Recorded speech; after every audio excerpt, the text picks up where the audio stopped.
Hi అండి, నమస్తే. Welcome to my ఇంటి రుచులు. ఈరోజు వీడియోలో సమ్మర్లో ఇంటికి గెస్ట్లు వచ్చినప్పుడు లెమన్ జ్యూస్ని నిమిషాల్లో ఎలా చేయాలో వీడియోలో షేర్ చేస్తున్నాను. చుట్టాలు వచ్చినప్పుడు లెమన్ జ్యూస్ చేయాలంటే పంచదార తొందరగా మెల్ట్ అవ్వదు.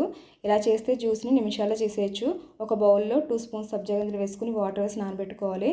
మిక్సీ జార్లో ఒక హాఫ్ కప్ వరకు షుగర్ యాడ్ చేసుకుని ఒక 3 వరకు నిమ్మకాయలని జ్యూస్ వేసుకోవాలి.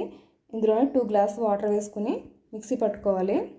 ఇలా చేస్తే మనకి నిమిషాల్లో జ్యూస్ అనేది రెడీ అయిపోతుంది. పంచదార కరగకపోవడం అనే ఛాన్స్ లేదు. చూసారా, నిమిషాల్లో జ్యూస్ రెడీ అయిపోయింది. ఇప్పుడు మనం సర్వ్ చేసుకుందాం. గ్లాస్లో నానబెట్టుకున్న సబ్జా గింజలు వేసుకుని సమ్మర్లో చల్లచల్లగా ఉండడానికి ఐస్ క్యూబ్స్ కూడా వేసుకోవాలి.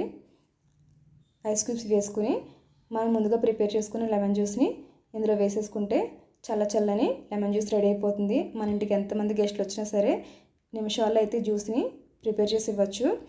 ఈ వీడియో కనుక నచ్చితే లైక్ చేయండి, కమెంట్ చేయండి, షేర్ చేయండి. మీరు కూడా ట్రై చేసి ఎలా వస్తుందో కమెంట్ సెక్షన్ చెప్పండి. తప్పకుండా లైక్ చేయండి.